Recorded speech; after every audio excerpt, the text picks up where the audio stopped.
सतगुरुदेव की जय। बंदी छोड़ कबीर परमेश्वर जी की जय।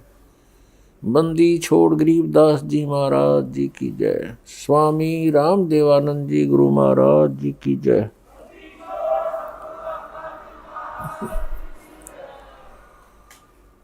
गरीब नमो नमो सतपुरुष को नमस्कार गुरु की नहीं। सुर नर मुनि जन साधुआ संतों सर्वस्दी नहीं। सतगुरु साहेब संत सब डंडो तुम प्रणाम। आगे पीछे मध्य हुए तिनको जा कुर्बान। नराकार निर्विषम काल जाल वैभंजनम। निर्लेपम निज निर्गुणम अकल अनुपवेशोन्दनम। सोहम सुरति समाप्तम सकल समाना निर्तलय। उज्ज्वल हिरंबर हरदमम बेपरवा अथाहे वार पार नहीं मध्यतम। गरीब जो सुमर सिद्ध होई गणनायक गलताना। करो अनुग्रह सोई पारस पद परवाना। आदि गणेश मनाऊं गणनायक देवन देवा। चरण कमल लो लाऊं आदंत करूं सेवा। परम शक्ति संगीतम रिद्धि सिद्धि दाता सोई। अवगत गुण अतीतम सत्पुरुष निर्मोही। जगदम्बा जगदीशम मंगल रूप मुरारी। तन मन अर्पों शीसम भक्ति मुक्ति भंडारी। सुर नर मुनि जन ध्यावे ब्रह्मा विष्णु महेशा। शेष सहस मुख गावे पूज्य आदि गणेशा। इंद्र कुबेर सरीखा वरुण धर्म राय धावे। समृत जीवन जी का मन इच्छा फल पावे। 33 कोटि आधारा धावे 88। उतरे बहु जल पारा कट है यम की फांसी। 33 कोटि आधारा धावे 88। उतरे बहु जल पारा कट है यम की फांसी। कर जोरूं विनती करूं दोनों चरण पर शीश।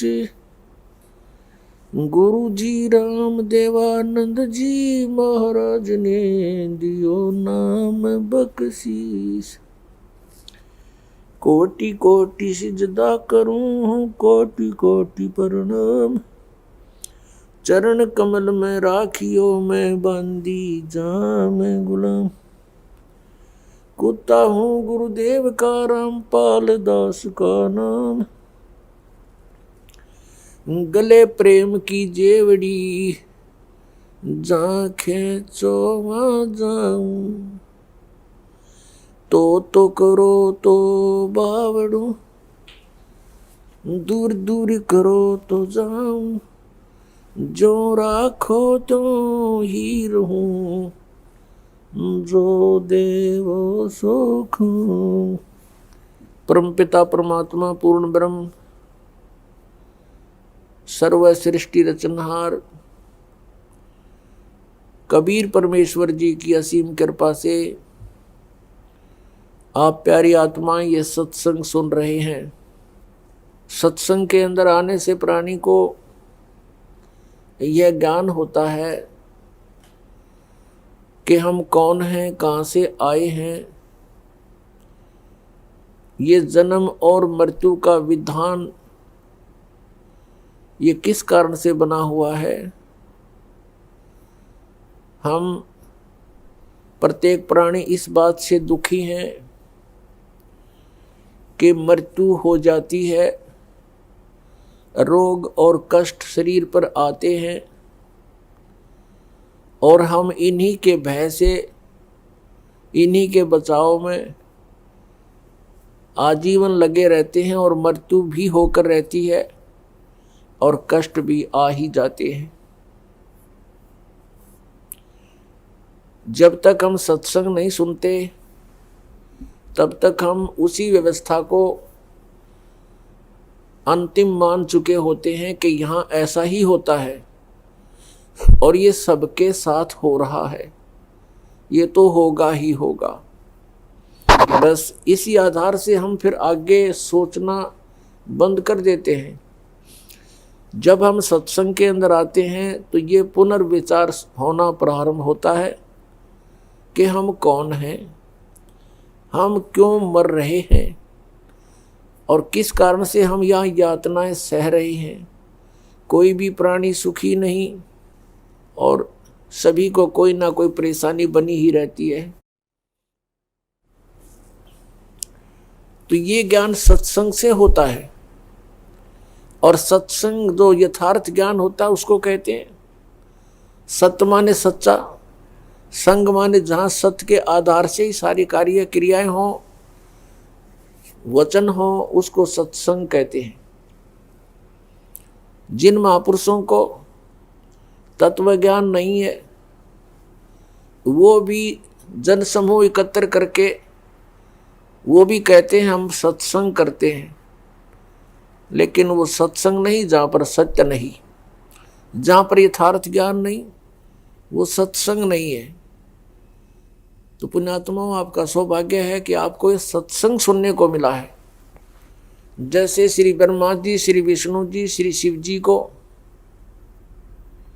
जो अजरो अमर बताकर सत्संग किया करते थे, कहते थे इनके कोई माता पिता नहीं, इनकी जन्म मृत्यु नहीं होती, ये सर्वेश्वर हैं। वो सत्संग नहीं था, भले ही वो सत्संग के नाम से दुनिया को इकट्ठी करते थे। उसके लिए थोड़ा प्रमाण देते हैं कि ब्रह्मा विष्णु महेश अजर अमर नहीं है, इनकी जन्म मृत्यु होती है, इनके माता पिता हैं। तो वो नीम हकीम थे, वो गुरु नहीं थे, उनके पास सत्संग नहीं था। देखिएगा श्री मद देवी भागवत गीता प्रेस गोरखपुर से प्रकाशित है। इसके संपादक हैं हनुमान प्रसाद पोदार, चिमन लाल गोस्वामी। प्रकाशक एवं मुद्रक हैं गीता प्रेस गोरखपुर, गोविंद भवन कार्यालय कोलकाता का संस्थान। इसके 123 पृष्ठ पर सारा कंसेप्ट क्लियर हो जाता है। ये देखिएगा, तीसरा स्कंद, ये लिखा तुम शुद्ध स्वरूपा हो। भगवान विष्णु अपनी माता दुर्गा की महिमा कह रहे हैं, तुम शुद्ध स्वरूपा हो, यह सारा संसार तुम्ही से उद्भासित हो रहा है। मैं ब्रह्मा और शंकर हम सभी तुम्हारी कृपा से विद्यमान हैं। हमारा आविर्भाव माने जन्म और तिरोभाव माने मृत्यु हुआ करता है। हमारा जन्म और मृत्यु होता है, केवल तुम ही नित्य हो, जगत जननी हो, प्रकृति और सनातनी देवी हो। स्पष्ट हो गया, ब्रह्मा विष्णु महेश का जन्म मृत्यु होता है, यह अविनाशी नहीं है। और दुर्गा को प्रकृति भी कहते हैं, ये भी याद रखना। भगवान शंकर बोले, देवी यदि महाभाग विष्णु तुम्ही से प्रकट हुए हैं तो उनके बाद उत्पन्न होने वाले ब्रह्मा भी तुम्हारे बालक हुए, फिर मैं तमोगुणी लीला करने वाला शंकर क्या तुम्हारी संतान नहीं हुआ? अर्थात मुझे भी उत्पन्न करने वाली तुम ही हो शिवे। संपूर्ण संसार की सृष्टि करने में तुम बड़ी चतुर हो।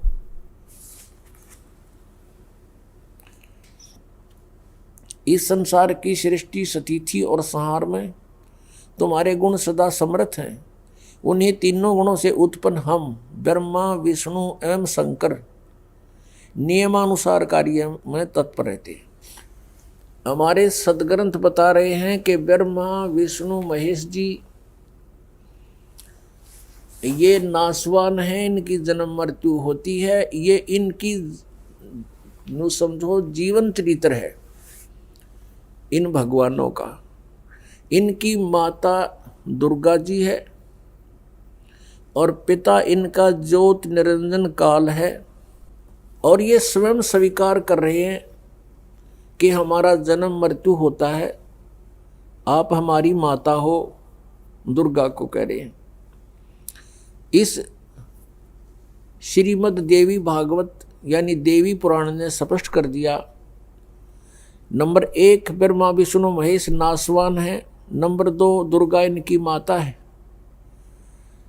रजगुण ब्रह्मा सदगुण विष्णु तमगुण शिव जी, ये तीसरा कंसेप्ट क्लियर किया। चौथा ये कर दिया कि ये केवल नियमित कार्य ही कर सकते हैं, ये किसी के संस्कार को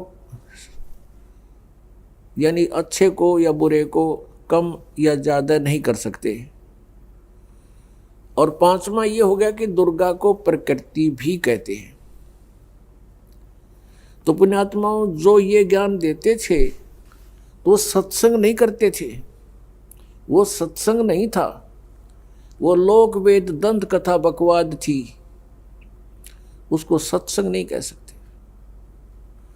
अब वर्तमान के अंदर जो सतपुरुष परमेश्वर कबीर देव जी द्वारा अपने मुखारविंद से बोली अमृतवाणी के अंदर से कुछ वाणी चुरा ली और उन वाणियों के आधार से स्वयं भू संत बन बैठे, हल्दी की गांठ से पंसारी बन गए वो, और उनको कख का पता नहीं, सतलोक सचखंड की बातें करते हैं। ये कौन से पंथ हैं? राधा स्वामी पंथ, इसकी सभी शाखाएं, इनके पास कख भी नहीं है, कोरा अज्ञान भरे हुए हैं, जनता को बर्बाद कर रहे हैं। सत्कर मानना पुण्यात्माओं, दास का उद्देश्य है कि सच्चाई को जनसाधारण के रूबरू करूं ताकि इन अज्ञानियों से पीछा छूटे जिन्होंने जीवन अपना भी नाश कर लिया और आपके लिए भी उबाधक बने हुए हैं। इनमें कौन कौन आते हैं? जैसे श्री शिवदयाल जी से आगरा में राधा स्वामी पंथ चला, ये खुद बताते हैं। और शिवदयाल जी से एक शाखा निकली ब्यास, वहाँ श्री जयमल सिंह जी उनके शिष्य हुए हैं। और उनकी मृत्यु यानी शिवदयाल जी की मृत्यु के 11 वर्ष बाद आप नाम देने लगे, स्वयंभू गुरु बन गए, जबकि उनको कोई आदेश नाम देने का नहीं था और श्री शिवदयाल जी का कोई गुरु नहीं था। और जिस कारण से श्री शिवदयाल जी भूत बने, प्रेत बने, अपना जीवन नाश किया और करोड़ों इन अनुयायियों का भविष्य नाश कर दिया, जिन्होंने उनको परम धनी पूर्ण संत मानकर उन पर न्योछावर हो गए, उनका जीवन नाश करवा दिया। और बाबा जयमल सिंह जी ने डेरा ब्यास में अपना स्वयंभू संत बनकर, स्वयंभू गुरु बनकर वहां से एक डेरा स्थापित करके नाम दान करने लग गया स्वामी। उसी का शिष्य हुए हैं श्री सावन सिंह जी। और श्री सावन सिंह जी से फिर 2 ब्रांच होगी। श्री सावन सिंह जी के शिष्य थे बिलोचिस्तानी शाह मस्ताना। वैसे तो अनेक शिष्य थे, लेकिन ये 2 मुख्य इसमें अपने आप को गद्दी का अधिकारी मानते थे। कौन कौन? बिलोचिस्तानी शाह मस्ताना, उनका वास्तविक नाम श्री खेमामल सिंह जी था, और दूसरे कृपाल सिंह जी। अब श्री सावन सिंह जी ने दोनों को बाईपास करके सरदार जगत सिंह को गद्दी का अधिकारी बना दिया। ये दोनों अक्षुब्ध हो गए, नाराज हो गए, न्यारा न्यारा अलग अलग अपने मनमुखी स्वयंभू संत बनकर नामदान करने लगे। बिलोचिस्तानी शाह मस्ताना उर्फ खेमामल जी ने सच्चा सौदा सिरसा के अंदर अपने न्यारे डेरे की, अलग से डेरे की स्थापना कर ली। और कृपाल सिंह जी ने दिल्ली में, अब कृपाल सिंह जी से फिर आगे अलग हो गया एक ठाकुर सिंह जी, उसने न्यारे अलग से अपना भिन्न से अब स्वयंभू संत बन गया, क्योंकि उसको गद्दी मिली नहीं। कृपाल सिंह जी ने राजेंद्र सिंह जी को वहां अपना उत्तराधिकारी बना दिया। अब ये तो हो गया इनका। अब आगरा से निकला है एक जय गुरुदेव पंथ, आगरा से ही निकला है एक भिवानी के अंदर श्री ताराचंद जी ने वहां जनोद गांव के अंदर एक डेरा स्थापित किया। और जय गुरुदेव पंथ के वर्तमान जो मुखिया हैं वे हैं श्री तुलसी साहेब जी, और उनके गुरुदेव थे श्री गोरेलाल जी, और गोरेलाल जी के गुरु जी थे गरीबदास जी। ये गरीबदास जी नहीं छुड़ाने वाले, वो अन्य वैसे नाम था उनका कोई। वो गरीबदास जी थे, वहाँ आगरा से उनका निकास है, यानी श्री शिवदास जी के विचारों से ही ये ओत प्रोत है। दास का कहने का तात्पर्य है, पुण्यात्माओं, ये तत्व ज्ञान है, इसको ध्यानपूर्वक समझना और निष्पक्ष होकर के विचार करना। दास का उद्देश्य किसी की आलोचना करना नहीं है। दास का उद्देश्य है कि सच्चाई को ऊपर लाऊं, और ये वर्तमान गुरु बने हुए हैं, इनके पास कोई ज्ञान, कोई आधार, सत भक्ति शास्त्र उनको नहीं है। इन्हें भी विचार करना चाहिए, क्योंकि प्रत्येक प्राणी परमात्मा पाने के लिए प्रयत्न कर रहा है, और परमात्मा पाने के लिए ये उन संतों से मिले जिनसे उन्होंने गुरु पद प्राप्त हुआ। अब वो साधना भी परमात्मा पाने के लिए कर रहे हैं, और वो साधना ही गलत है, तो उस गुरु पद का वो क्या करेंगे? आप भी भूत बनेंगे, पशु बनेंगे, पक्षी बनेंगे, और अनुयायियों को भी गुमराह करने के वो पाप के भागी होंगे। अपने आत्माओं, ये जितने भी वर्तमान में श्रद्धालु परमात्मा के पाने की कोशिश कर रहे हैं, और जो गुरुपद प्राप्त करके उनको उपदेश दीक्षा दे रहे हैं, ये सभी पूर्व जन्म की पुण्य आत्माएं हैं। अब जैसे सुखदेव ऋषि थे, वो पिछले जन्म की भक्ति युक्त थे। माँ के गर्भ से बाहर आते ही उसके अंदर सिद्धियां थी, आकाश में उड़ जाने की। फिर वो परमात्मा का उसको ज्ञान हुआ, साधु संत मिले और जनक जी से उपदेश लिया, फिर उन्होंने उनको ज्ञान सुनाया। उसके बाद उनकी बुद्धि ठिकाने आई कि पूर्व जन्म की कमाई है, और जब तक ये बैटरी चार्ज है तेरी सुखदेव, आकाश में भी उड़ सकता है, और भी किसी को आशीर्वाद देकर उनको लाभ भी पहुंचा सकता है अपने धन से, और अंत में तुम जीरो हो जाएगा, शून्य हो जाएगा, तेरी भक्ति नहीं रहेगी, बर्बाद हो जाएगा। तो सुखदेव जी बुद्धिमान थे, तुरंत फैसला कर गए, राजा जनक जी से उपदेश ले लिया और अपना कल्याण करवाया। तो पुण्यात्माओं, वर्तमान में जितने भी ये संत हैं, गुरुपद प्राप्त हैं, इनको ये पिछले जन्म के बहुत ही पुण्य, जन्म जन्मांतर के इनके शुभ संस्कार इनके साथ हैं, और अब इनके वचन में भी शक्ति है, और किसी को लाभ और हानि ये कर सकते हैं, इतनी इनके अंदर पूर्व बैटरी चार्ज है, पूरे जन्मों के संस्कार इनके साथ हैं, वो सिद्धियां हैं। अब जैसे इन्वर्टर लगा रखा है, इन्वर्टर की बैटरियां फुल चार्जड हैं, और आगे चार्जर उसे हटा रखा है, कनेक्शन काट दिया, तो जब तक वो बैटरी चार्ज है तब तक तो पंखे भी चलेंगे, ट्यूब भी जलेगी, यानी सर्व लाभ जो इन्वर्टर दे सकता है वो आपको प्राप्त होते रहेंगे। और आगे चार्जर ना होने से उसकी क्षमता समाप्त हो जाएगी, वो डिस्चार्ज हो जाएंगी बैटरियां, तो फिर एक के दम सब सुविधाएं बंद हो जाएंगी। कारण क्या था कि उसको फिर से कनेक्ट करना था बिजली से, चार्जर लगा करके, तो वो आगे काम करती रहती। तो ऐसी दशा इन संतों की हुई है जो वर्तमान में संत गुरुपद पर हैं, या इनके जो पूर्वज हैं जहां से डेरे स्थापित हुए हैं, ये पूर्व जन्म की पुण्यात्माएं थी।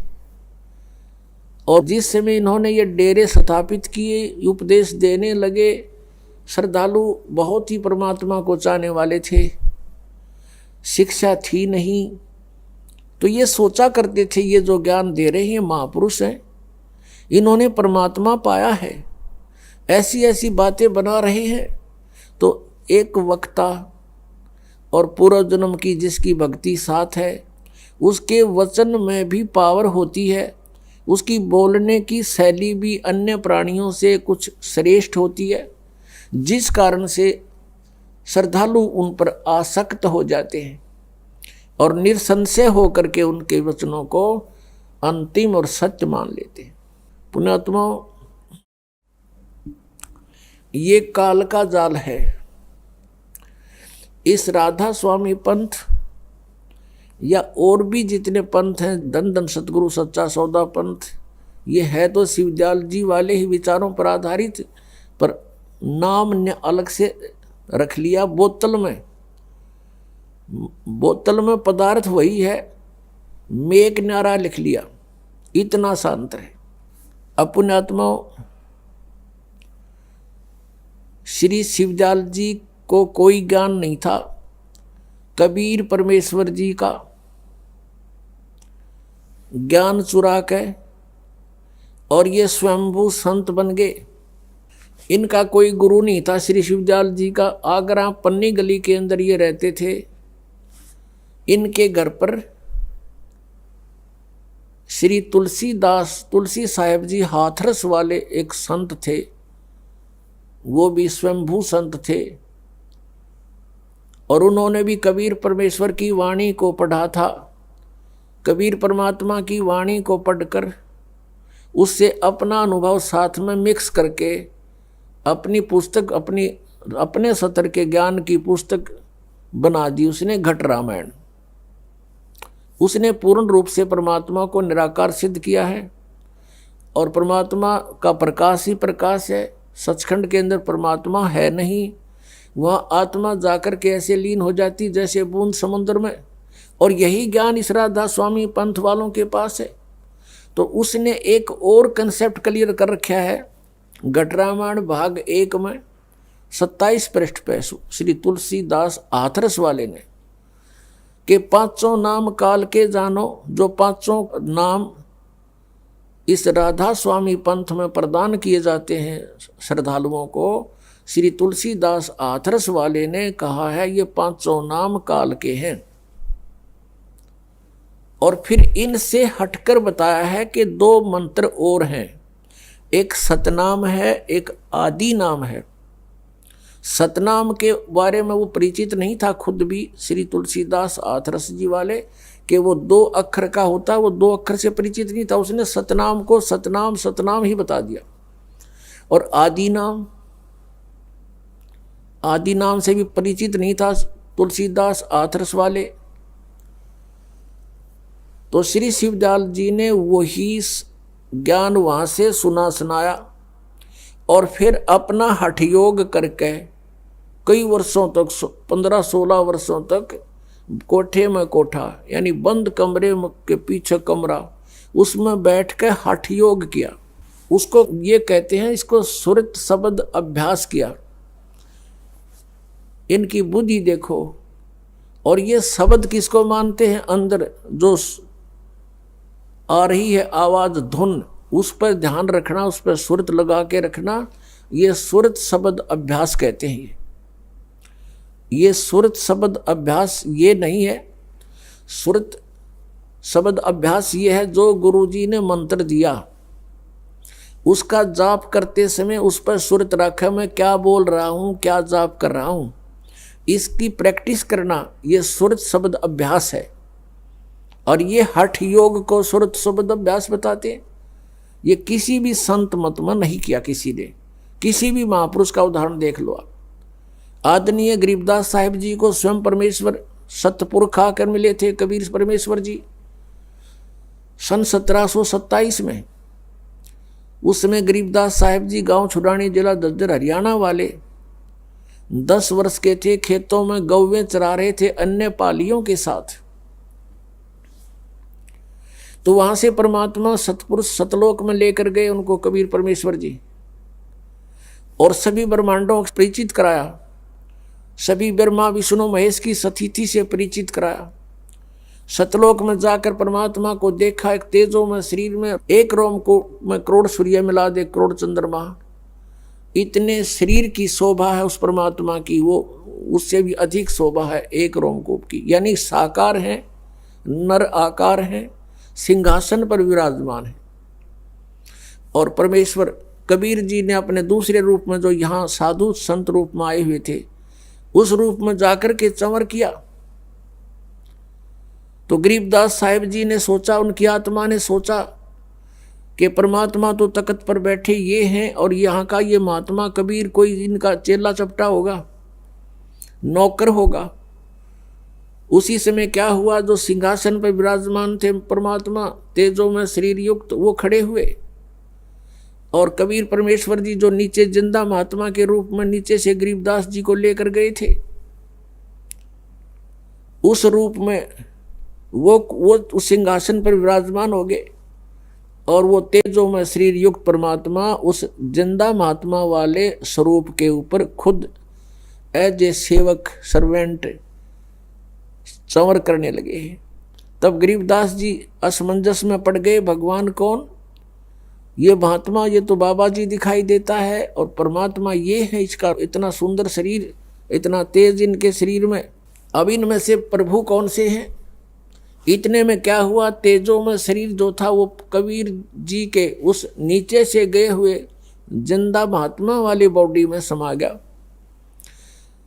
अकेले परमेश्वर नीचे से गए थे जिंदा महात्मा के रूप में कबीर जी, वो अनंत कोट ब्रह्मांड के कुल मालिक के सिंहासन पर विराजमान हो गए।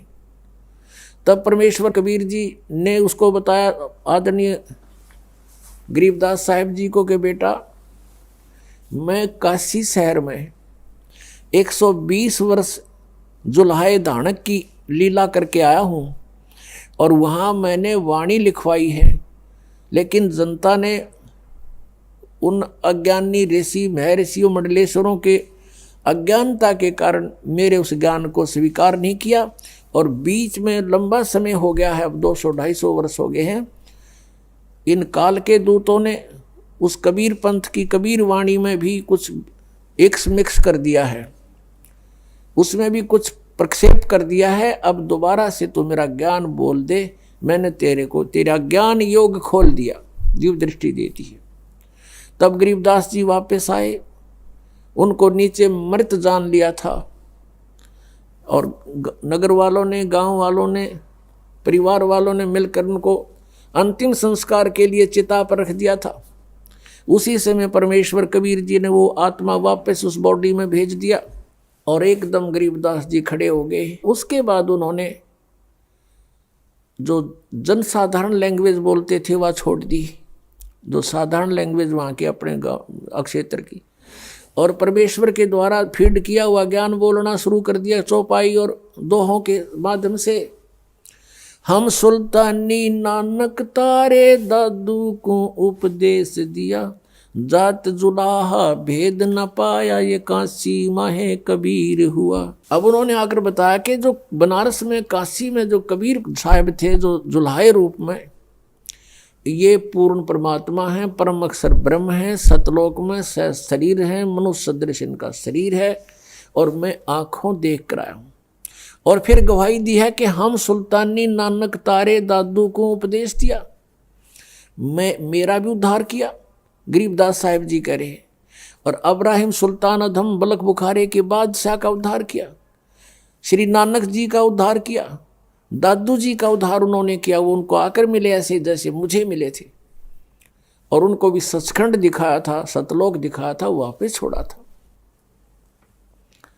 और फिर मुझे सतनाम दिया। उस सतनाम के जाप से मोक्ष होगा और एक सार नाम है, उसको आदि नाम भी कहते।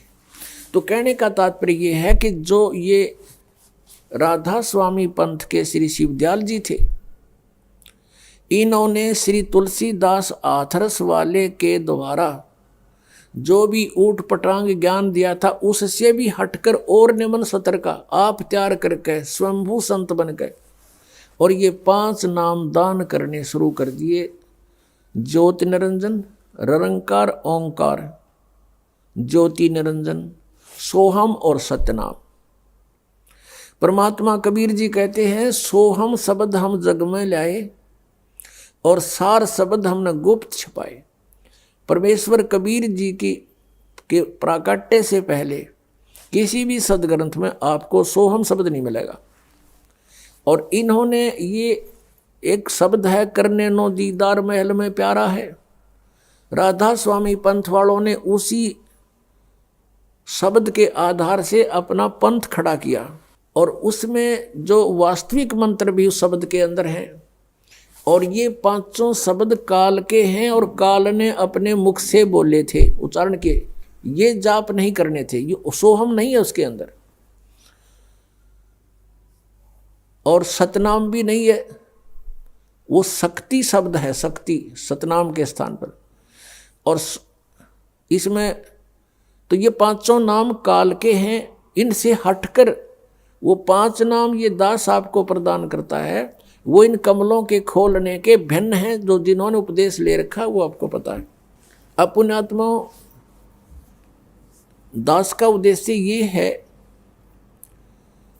कि आप जी को सत्य से परिचित कराऊं और आप उन महापुरुषों के जो जिन्होंने परमात्मा पाया है उन्होंने कौन सी साधनाएं की हैं, कौन से नाम जाप किए हैं और कैसे उनकी रहनी थी, कैसे उनकी क्रियाएं थी जिनसे उन्होंने परमात्मा प्राप्त हुआ। उनसे हटकर यदि हम कोई अन्य साधना, उसका कोई अन्य तरीका अपनाते हैं या कोई अन्य मंत्र जाप करते हैं तो हम परमात्मा प्राप्ति नहीं कर सकते। अब जैसे इन राधा स्वामी पंथ वालों का ये भी मानना है कि संत कुछ भी नाम दे दे वो है फल फूल जाएगा, ये भी इनकी अपनी सोच है और ये झूठ है, गलत है, अनुचित है। जैसे हमने आम का पौधा बीजना है, आम के पौधे को बोने के लिए आम का ही बीज बोना पड़ेगा। यदि कोई बीज हम बो दें आम नहीं लगेगा। जैसे बबूल का बो दिया, नीम का बो दिया तो आम नहीं लगेगा, फलेगा वो भी। तो आम के लिए हमने आम का ही बीज बीजना पड़ेगा। सतलोक जाने के लिए हमने वही मंत्र जाप करने पड़ेंगे जो उन महापुरुषों ने किए, किन्होंने, जिनको परमात्मा स्वयं आकर मिले, सतलोक से चलकर आए। उनको कौन कौन है उनमें से वो अच्छी आत्माएं, पुण्य आत्माएं, जिसके विषय में ऋग्वेद मंडल नंबर 9 और सूक्त नंबर 86 मंत्र 26-27, ऋग्वेद मंडल नंबर 9 सूक्त 82 मंत्र 1, 2, 3, ऋग्वेद मंडल नंबर 9 सूक्त 96 यानी 96 मंत्र 16 से 20 तक, ऋग्वेद मंडल नंबर 9 सूक्त 1 मंत्र 8 और 9 में, ऋग्वेद मंडल नंबर 9 सूक्त 20 मंत्र 1 में, और भी अनेक स्थानों पर ऋग्वेद मंडल नंबर 9 सूक्त 94 मंत्र 1 में, 94 के 1 में इसमें स्पष्ट किया है कि वो परमात्मा सतलोक में रहता है, ऊपर तीसरे मुक्ति धाम में, और सतलोक से गमन करके चल कर आता है। सह शरीर है मनुष्य दृश्य, उसका नाम कबीर है, कबीर देव है। और वो कबीर देव यहाँ अच्छी आत्माओं को आकर मिलते हैं, बहुत स्पीड से आते हैं, जैसे विद्युत, आकाशीय विद्युत जितनी स्पीड से गिरती है इतनी तीव्र गति से आकर के 1 सेकंड में पहुंच जाते हैं वह सतलोक से। और अच्छी आत्माओं को मिलते हैं, उनको तत्व ज्ञान प्राप्त कराते हैं। इसी आधार से परमात्मा इन महापुरुषों को मिले थे। किन किन को? आदरणीय धर्मदास साहिब जी को, आदरणीय मलुकदास साहिब जी को, आदरणीय नानक साहिब जी को, आदरणीय दादू साहिब जी को, आदरणीय गरीबदास साहिब जी को, गांव छुरानी जिला दद्दर हरियाणा वाले को, आदरणीय गीसा दास साहिब जी को, गांव खेखड़ा और जिला मेरठ उत्तर प्रदेश में। इन महापुरुषों का तो दास को याद है, ध्यान है कि इनको परमात्मा सीधे मिले और इन्होंने जो मंत्र जाप किए, जैसी साधनाएं उनकी क्रियाएं थी, वो भी दास के को खूब ज्ञान है और आपको भी परिचित कराता हूं। धर्मदास जी कभी हठ योग नहीं किया, और स्वयं परमेश्वर कबीर जी ने एक उदाहरण पेश किया, एक रिहर्सल करके दिखाया हमारे को कि वो कपड़ा बुनते थे और नाम भी जाप करते थे। कहने का भाव ये है कि कबीर परमेश्वर से, कबीर पंथ, ये संत मत चला, ये भी मानते हैं राधा स्वामी पंथ वाले भी। और कबीर परमेश्वर ने कोई हठ योग नहीं किया, वो तो जुलाहे थे आपके संज्ञा, आपके सोच से। हम तो कहें वो भगवान थे और परमात्मा को लीला करने आए थे, तो जुलाहे का कार्य करते थे।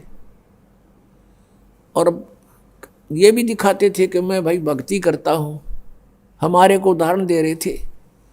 उन्होंने हठ योग नहीं किया कभी भी। कहीं दिखा दो उनका, किसी उनके पूरे लिटरेचर में दिखा दीजिए कि वो हठ योग किया था कभी।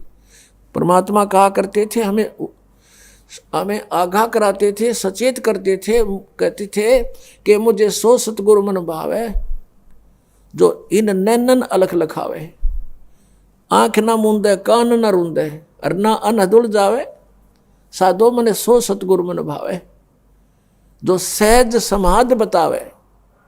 सहज समाध तो चलते उठते बैठते जैसे ध्यान होता, आपको टेंशन हो जाती है किसी कारण से, चलते फिरते भी उसकी चिंतन रहता आपको, एक पल भी आपका माइंड वहाँ से हटता नहीं, ये आपकी समाधि लग गई उसके साथ।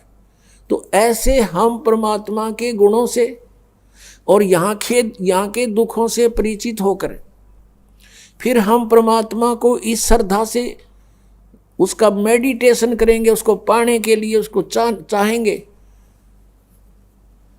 जो पति भरता पति से राती, आन पुरुष नहीं भावे, बस सुरत प्रीतम ऐसे ध्यान लगावे।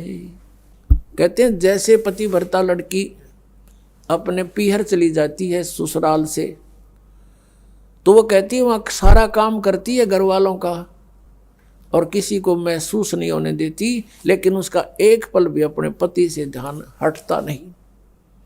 दिस इज द सहज समाधि, सिंपल मेडिटेशन। ये सिंपल मेडिटेशन को सहज समाधि कहते। ये संतों की थी। ये हठ योग, कान बंद करो, इन संताएं गोड्डे कंडे में हो गए, ठाए अंडे, फिर इन्हें बर्बाद कर दिया अपने जीवन। जैसे धर्मदास साहिब जी भी ऐसे ही अपना कार्य करते थे। वो सेठ थे, बिजनेसमैन थे, कभी हठ योग नहीं किया। आदरणीय मुल्कदास साहिब जी भी किसान थे, अरोड़ा खत्री जाति से थे, उन्होंने भी हठ योग नहीं किया, अपना किसान का कार्य करते थे। दादू साहेब जी, आदरणीय दादू साहेब जी तेली का काम करते थे, कोल्हू चलाते थे, तेल निकाला करते थे। आदरणीय गरीबदास साहिब जी किसान थे, जाट थे, गांव छुडानी जिला झज्जर के, और खेती करते थे, हल जोतते थे, गांव पाली जाते थे, कभी हठ योग नहीं किया। आदरणीय नानक साहिब जी थे, पहले सर्विस करते थे, परमात्मा प्राप्ति के बाद पहले तो प्रचार किया 10-12 वर्ष, फिर लास्ट के 16 वर्ष अपने खेतों में काम करते थे और जो उनके निकट आता था उनको सतमार्ग भी बताते थे। आदरणीय गीसा दास साहिब जी, ये भी किसान थे और खेती करते थे और भक्ति भी करते थे। और किसी भी संत को भगवान नहीं मिला, क्योंकि सभी ने परमात्मा निराकार बताया, जबकि परमात्मा साकार नर आकार मनुष्य दृश्य है। वो सह शरीर, उसका नाम कबीर है। तो जिन्होंने परमात्मा पाया उन्होंने अपनी अमृतवाणी में प्रमाण दिए, एफिडेविट दिए। तो उन्होंने किस मंत्र से परमात्मा पाया? आदरणीय गरीबदास साहिब जी ने सबका निष्कर्ष निकाल के परमात्मा की महिमा को दोबारा रीराइट करवाया। जैसे स्वयं परमेश्वर ने आके 600 वर्ष पहले कबीर वाणी बोली थी, उसमें इन कबीर पंथ में घुसकर कुछ काल के दूतों ने उसमें काफ़ी अपने हिसाब से कुछ परिवर्तन करने की चेष्टा की, और उसके बाद जिस कारण से परमेश्वर ने आदरणीय गरीबदास साहिब जी को फिर से कहा, उसमें फीड कर दिया अपना ज्ञान, और गरीबदास जी ने वो ज्ञान फिर हमें दोबारा बोलकर सुनाया। उस ज्ञान के आधार से और कबीर साहब में बचे हुए सत्य ज्ञान के आधार से, और फिर परमेश्वर ने कहा था कि धर्मदास तो ये लाख दुहाई, ये मूल ज्ञान कहीं बाहर ना जाई।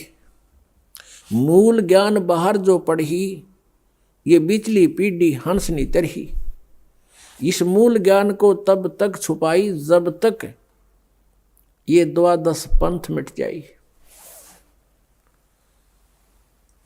कबीर परमेश्वर जी ने कबीर सागर में कहा है कि 12 पंथ चलेंगे, काल चलाएगा, लेकिन उसमें पहले हंस अच्छे होंगे, उसके बाद उसके अनुयायी उसमें तोड़ मरोड़ करके तोड़ मोड़ के उस ज्ञान प्रचार किया करेंगे, तो वो काल के पंथ होंगे। लेकिन 12वां पंथ जो होगा वो गरीबदास जी वाला है। और विक्रमी संवत 1774 सन 1717 में आदरणीय गरीबदास साहिब जी का गांव छुडानी, जिला झज्जर, हरियाणा में जन्म हुआ। तो उसमें परमात्मा ने कहा कि संवत 1775 हुई, गलती से 75 लिखा लेकिन 74 है वो। संवत 1774 हुई, ता दिन प्रेम प्रगटे जग सोई। प्रगट हुए बम्बाणी, उनके मुख से दोबारा मेरे महिमा की वाणी प्रगट होएगी। लेकिन ये 12 पंथ हमी को जावें, अस्थिर घर का मरम नहीं पावें।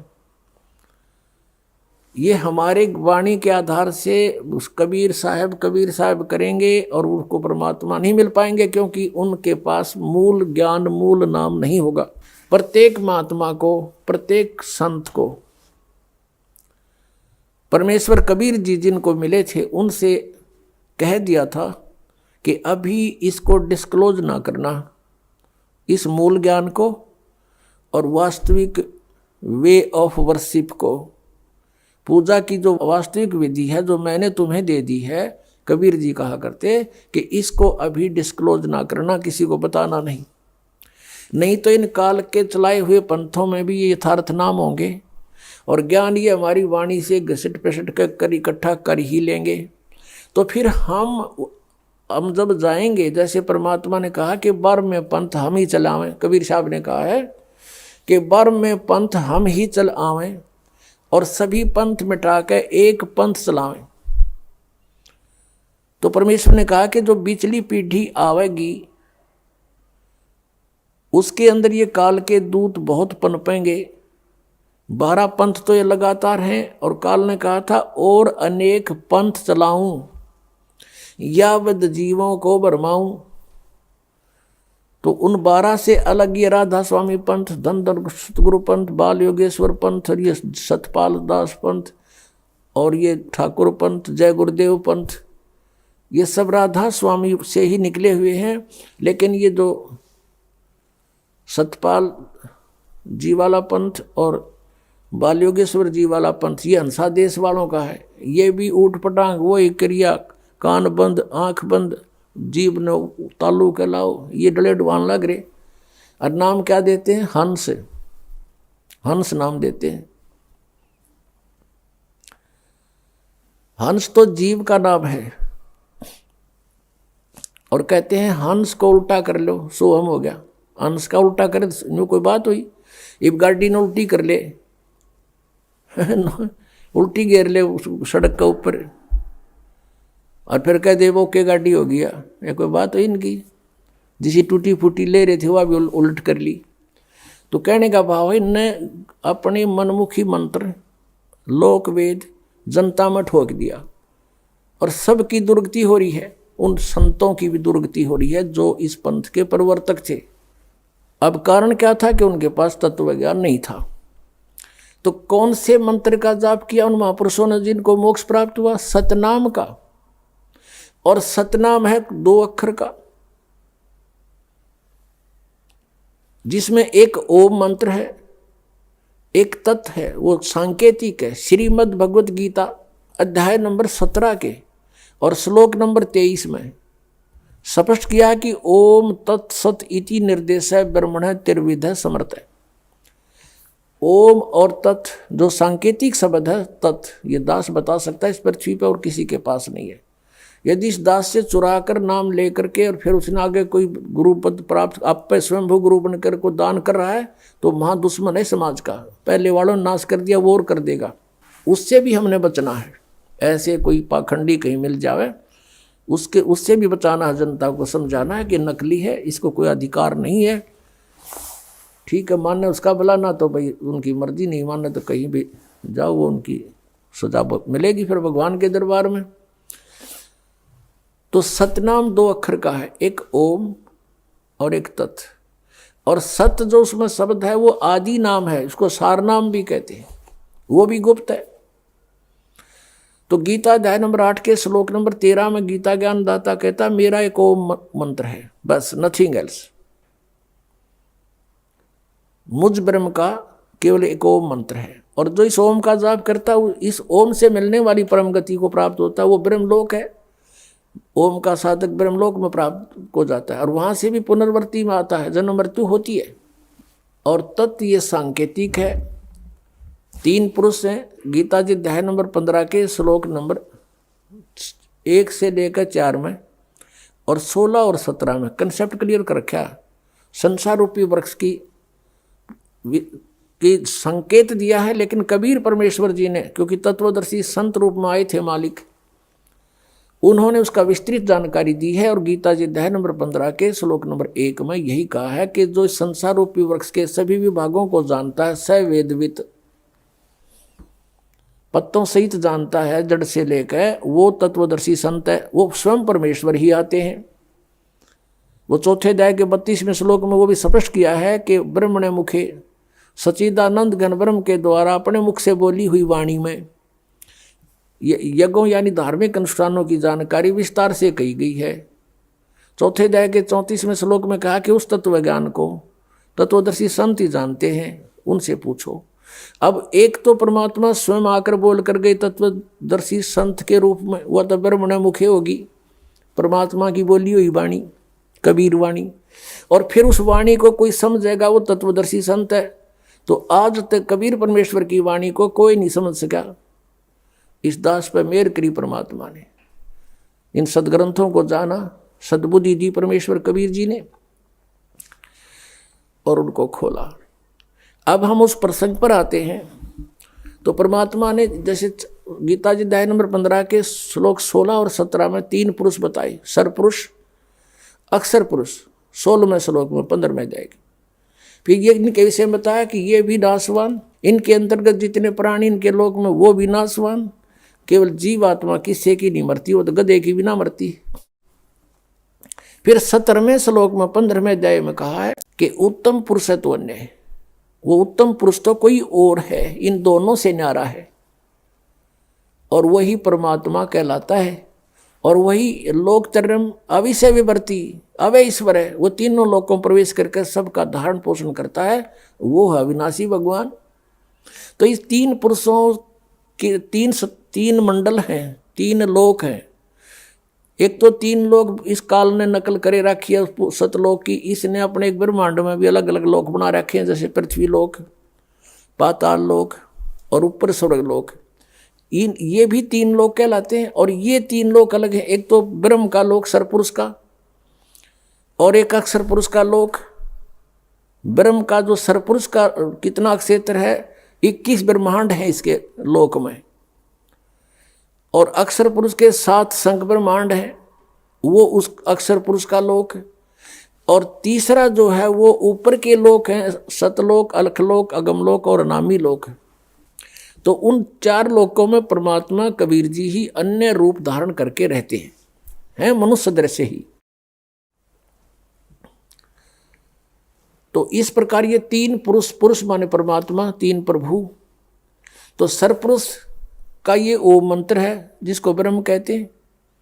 अक्षर पुरुष का ये तत्व है जो सांकेतिक ये दास बताओगा, जो ये तत्व और ओम मिलकर के सतनाम बनेगा। तो ओम के मंत्र की कमाई हमें काल से छुटवाएगी, और तत्व मंत्र की जो है हमने 7 संख ब्रह्मांडों को पार करना है उस अक्षर पुरुष के, उनका ऋण है, उसकी कमाई है। और जो सार नाम है, आदि नाम है, वो मंत्र हमें सतलोक में स्थाई स्थान दिवाएगा। तो इस प्रकार परमात्मा पावेगा। अब आपको हम उसी प्रसंग पर आते हैं कि इन राधा स्वामी वालों को, इस पंथ के जितने भी शाखाएं हैं, इनके पास सत्संग नहीं है, कोरा कुसंग भरा है। इनको सतनाम का नहीं पता, ये आज तक सतनाम से परिचित नहीं हो सके तो इस सतलोक कहाँ के जाएंगे? नाम जप 5 निरंकार ओंकार ज्योति निरंजन सोहम और सतनाम। ये सोहम परमात्मा की वाणी से चुराया, करने नो दीदार महल में प्यारा है। निरंकार ओंकार ज्योति निरंजन ये भी वहां से चुरा लिए, जबकि उस करने नो दीदार महल में प्यारा है उसके अंदर ये 500 नाम काल तक के ही बता रखे हैं, यानी काल के ही डायरेक्ट इन्होंने उस इनको ये इनमें से जैसे एक शक्ति शब्द है, ये सोहम शब्द इन शब्दों में नहीं है। निरंकार ओंकार ज्योति निरंजन ये तीनों काल के जाप हैं, और शक्ति दुर्गा का मंत्र है, और सोहम इन्होंने आप जोड़ दिया इसके अंदर। ये 5 मंत्र बना, जबकि ये 5 नाम अन्य हैं, ये इन कमलों के खोलने के हैं। जैसे मूल कमल गणेश जी का वासा है, उसका मंत्र आपको दिया जाता है। फिर स्वाद चक्र, उससे ऊपर वो ब्रह्म सावित्री और ब्रह्मा का वो मंत्र आपको दिया जाता है। फिर नाभि कमल है जिसमें विष्णु और लक्ष्मी का वास है, उसका मंत्र अलग से दिया जाता है आपको। और हृदय कमल जो दोनों सतनों के बीच में जो ये स्थान यहाँ पर आता है, रीढ़ की हड्डी के अंदर की तरफ पीछे बैकबोन पर, तो वहाँ एक हृदय कमल है जिसमें उसमें शिव और पार्वती का निवास है, उसका मंत्र आपको दिया जाता है। कंठ कमल में दुर्गा है, इसका यहाँ पीछे इसका मंत्र आपको दिया जाता है। तो ये 5 मंत्र इन प्रधानों के हैं, वो ये मंत्र नहीं है निरंकार ओंकार ज्योति निरंजन, ये भी इन्होंने गलत सेलेक्ट कर लिए। और ये 5 नंबर मोक्षदायक नहीं है, ये तो प्रारंभिक फर्स्ट एड समझ लो, ये तो फर्स्ट एड है। इसके बाद ट्रीटमेंट शुरू होता है सतनाम से और आदि नाम से। ये नाम भी कंपलसरी है, लेकिन ये कंप्लीट नहीं है 500 नाम। इन 500 को देते थे पहले परमात्मा, निरंकार ओंकार ये नहीं है वो। और ये सतनाम केवल कुछ एक भक्तों पुण्यात्माओं को दिया जो दृढ़ भक्त थे, आगे डिस्क्लोज नहीं करेंगे। उनको मना कर दिया था कभी इसको डिस्क्लोज ना करना। निदा बिचली पीढ़ी फिर हंस नहीं हमें पहचान पाओगे, ये नकली भी हुए नाम देते पाओगे, अधिकारी ये होंगे ही नहीं हैं, और जीवों को फिर काल के मुख में डाल देंगे। तो इस प्रकार परमात्मा ने उनको ये मंत्र दिया था, स्वयं जाप कीजिए, किसी को डिस्क्लोज मत करिए।